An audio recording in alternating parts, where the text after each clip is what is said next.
മുണ്ടക്കൈ ചൂരൽമല പുനരധിവാസവുമായി ഒറ്റയ്ക്ക് മുന്നോട്ടു പോകാൻ തീരുമാനിച്ചെന്ന് മുസ്ലിം ലീഗ്. ഭൂമിക്കായി ഇനി സർക്കാരിനെ കാത്തു നിൽക്കുന്നില്ല. 1000 സ്ക്വയർ ഫീറ്റിലാണ് വീടുകൾ നിർമ്മിക്കുന്നതെങ്കിലും ഭാവിയിൽ വിപുലീകരിക്കാൻ കഴിയുന്ന രീതിയിലാവും നിർമ്മാണം. 100 വീടുകൾ വെച്ച് നൽകാനാണ് തീരുമാനിച്ചിരിക്കുന്നതെന്നും സാദിഖ് അലി ശിഹാബ് തങ്ങളും പി.കെ. കുഞ്ഞാലിക്കുട്ടിയും പറഞ്ഞു. 100 വീടുകൾ, അതിന് വേണ്ടിയുള്ള സ്ഥലങ്ങൾ ഏതാണ്ട് ഞങ്ങൾക്ക് ഫൈനലായി കഴിഞ്ഞു. ഇവിടെ ഈ പഞ്ചായത്തിൽ തന്നെ തൊട്ടപ്പുറത്ത് ഒരുപാട് അകലെയാണ്, എല്ലാ സൗകര്യങ്ങളുള്ള സ്ഥലമാണ്. അപ്പോൾ അത് നോക്കി വരികയാണ്. ഈ റമദാനിന് ശേഷം അവിടെ ഞങ്ങൾ അതിൻ്റെ നിർമ്മാണ പ്രവർത്തനത്തിന് തുടക്കം കുറിക്കും. ഞങ്ങളും കാത്തിരുന്ന മടുത്തു. അപ്പം ഇനിയിപ്പോൾ അത് സർക്കാരിന് ടൗൺഷിപ്പ് പ്രിഫർ ചെയ്യുന്ന പോലെ അങ്ങനെ പോട്ടെ. ഞങ്ങൾ 100 വീടിന് ഇനി കാക്കുന്നില്ല എന്ന് അത് രാഷ്ട്രീയ തീരുമാനമാണ്. കാരണം ജനങ്ങളോട് മറുപടി പറയേണ്ടതല്ലേ. അതുമാത്രമല്ല, ഇപ്പോൾ കണ്ടിരിക്കുന്ന സ്ഥലം ടൗണിനോടൊക്കെ കൂടുതൽ അടുത്താണ്. അതുപോലെ തന്നെ വളരെ അനുയോജ്യമാണ് എന്ന് നമുക്ക് തോന്നി. അനീസ് അലി വിശദാംശങ്ങൾ നൽകും. അനീസ്, 100 വീടുകൾ നേരത്തെ പ്രഖ്യാപിച്ച് ഭൂമിക്കായി കാത്തുനിന്നതാണ് മുസ്ലിം ലീഗ്. ഇനിയിപ്പോൾ സർക്കാരിനെ കാത്തു നിൽക്കുന്നില്ല എന്നുള്ള രാഷ്ട്രീയ തീരുമാനത്തിലേക്ക് ലീഗ് കടക്കുന്നു. എവിടെയാണ് ഭൂമി കണ്ടെത്തിയത്? എങ്ങനെ, എപ്പോൾ നിർമ്മിക്കും വീട് നിർമ്മാണം?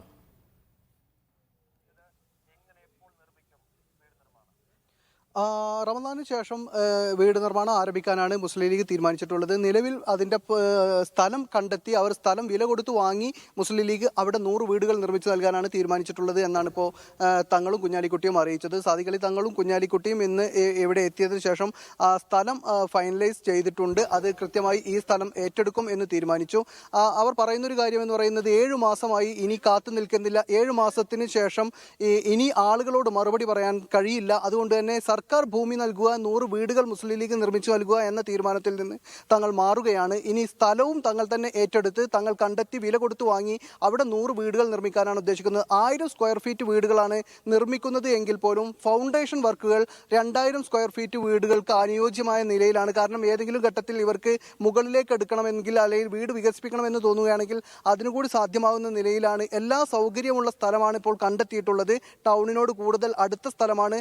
അതുകൊണ്ട് തന്നെ ഇനി കാത്തു നിൽക്കുന്നില്ല. റമദാൻ കഴിഞ്ഞാൽ ഉടനെ തന്നെ ഈ പണികളുമായി മുന്നോട്ട് പോവുകയാണ് എന്നാണ് ഇപ്പോൾ മുസ്ലിം ലീഗ് അറിയിക്കുന്നത്. സർക്കാരിനെ പ്രത്യക്ഷത്തിൽ വലിയ രീതിയിൽ കുറ്റപ്പെടുത്തുന്നില്ലെങ്കിൽ പോലും അത് തന്നെയാണ് അതിൻ്റെ ആത്മാവ് എന്ന് കാണാം. കാരണം മുസ്ലിം ലീഗ് ആവശ്യപ്പെട്ടിരുന്നത് 100 വീടുകൾ നിർമ്മിച്ചു നൽകാം എന്നായിരുന്നു. അതിന് അനുയോജ്യമായ സ്ഥലം നൽകണമെന്നാവശ്യപ്പെട്ട് ആദ്യഘട്ടം മുതൽ തന്നെ സർക്കാരിനെ സമീപിച്ചിരുന്നു. പക്ഷേ സർക്കാർ ഇതുവരെയും ഭൂമി ഏറ്റെടുത്ത് നൽകാൻ തയ്യാറായിട്ടില്ല. അതുകൊണ്ട് അനന്തമായി ഇതിങ്ങനെ നീണ്ടുപോകുന്ന സാഹചര്യമുണ്ട്. അതുകൊണ്ട് തന്നെ ഇനി കാത്തു നിൽക്കുന്നില്ല എന്നാണ് ഇപ്പോൾ മുസ്ലിം ലീഗ് അറിയിച്ചിട്ടുള്ളത്. എന്തായാലും ആ നടപടികളുമായി മുന്നോട്ട് പോവുകയാണ്. എല്ലാ ഒരുക്കങ്ങളും പൂർത്തിയായി. സ്ഥലവും ഏകദേശം അത് തീരുമാനമായി കഴിഞ്ഞു എന്നാണ് ഇപ്പോൾ നേതാക്കൾ അറിയിച്ചത്.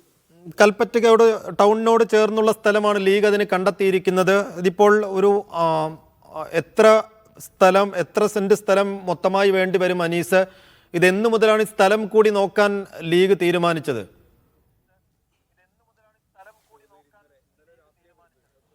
കഴിഞ്ഞ ഏതാനും മാസം, അതായത് ഒരു 5 മാസം പിന്നിട്ടപ്പോൾ തന്നെയും ഇനി ഈ മുസ്ലിം ലീഗ് ഇനി സർക്കാരിനെ കാത്തു നിൽക്കേണ്ടതില്ല, സ്വന്തം നിലക്ക് ഭൂമി കണ്ടെത്തി ഭൂമി വില കൊടുത്ത് വാങ്ങി അവിടെ പുനരധിവാസം നടപ്പാക്കാം എന്നൊരു തീരുമാനത്തിലേക്ക് മുസ്ലിം ലീഗ് എത്തിയിരുന്നു. മറ്റു പല സംഘടനകളും അങ്ങനെ തന്നെ എത്തിയിരുന്നു. പീപ്പിൾ ഫൗണ്ടേഷന്റെ നേതൃത്വത്തിലൊക്കെ ഇപ്പോൾ സ്ഥലം വാങ്ങിക്കഴിഞ്ഞു. അവിടെ പല നിർമ്മാണ പ്രവർത്തനങ്ങളും ആരംഭിച്ചു കഴിഞ്ഞു. 30 വീടുകൾക്ക് കഴിഞ്ഞ ദിവസം പീപ്പിൾസ് ഫൗണ്ടേഷൻ തന്നെയും നേതൃത്വം നൽകിയിരുന്നു. അവരും ഈ സ്ഥലം ഏറ്റെടുക്കാൻ വേണ്ടി, സ്ഥലം സർക്കാരിൽ നിന്ന് ലഭ്യമാകാൻ വേണ്ടി ഇങ്ങനെ ഓരോ സംഘടനകളും സ്വന്തം നിലയ്ക്ക് പുനരധിവാസവുമായി മുന്നോട്ട് പോകുന്ന സാഹചര്യമുണ്ട്. കാരണം 7 മാസം പിന്നിട്ടിരിക്കുന്നു.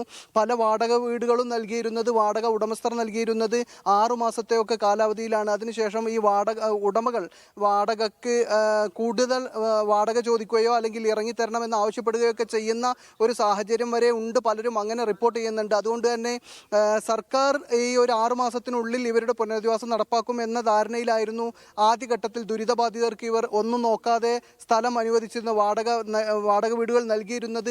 ഇനിയും അങ്ങനെ നൽകാനാവില്ല, കഴിയാത്ത സാഹചര്യമുണ്ട് എന്നൊക്കെ പല കോണുകളിൽ നിന്നും അഭിപ്രായം ഉയരുന്നുണ്ട്. അതുകൊണ്ട് തന്നെ ഇവരെ വീടുകളിലേക്ക്, സ്വന്തം വീടുകളിലേക്ക് മാറ്റുക എന്നതിന്റെ സമയം അതിക്രമിച്ചിരിക്കുന്നു എന്ന് കണ്ടെത്തിയതിനെ തുടർന്നാണ് ഇപ്പോൾ മേപ്പാടിയിലാണ്, അതായത് നമ്മൾ കൽപ്പറ്റക്കടുത്തല്ല, മേപ്പാടിയിൽ ഇവർ ഈ ചൂരൽമല ഉരുൾപൊട്ടലുണ്ടായത് മേപ്പാടി മേഖലയിലാണ്. ഇവിടെയുള്ള ആളുകൾക്കാണ് പുനരധിവാസം വേണ്ടത്. മാത്രമല്ല ഇപ്പോൾ 2 ടൗൺഷിപ്പുകൾ മുണ്ടക്കൈ ഉരുൾപൊട്ടൽ ദുരന്തത്തിൽ ഭൂമിയും വീടും നഷ്ടപ്പെട്ടവർക്കായി 100 പേർക്കായിരുന്നു ലീഗ് നേരത്തെ വീടുകൾ വാഗ്ദാനം ചെയ്തിരുന്നത്. അതിന് ഭൂമിക്കായി കാത്തിരിപ്പായിരുന്നു. ഇനിയിപ്പോൾ സർക്കാരിനെ കാത്തു നിൽക്കുന്നില്ല, ഭൂമി സ്വന്തം നിലക്ക് തന്നെ കണ്ടെത്തി അവിടെ 100 വീടുകൾ നിർമ്മിക്കാൻ ഒരുങ്ങുകയാണ് മുസ്ലിം ലീഗ്.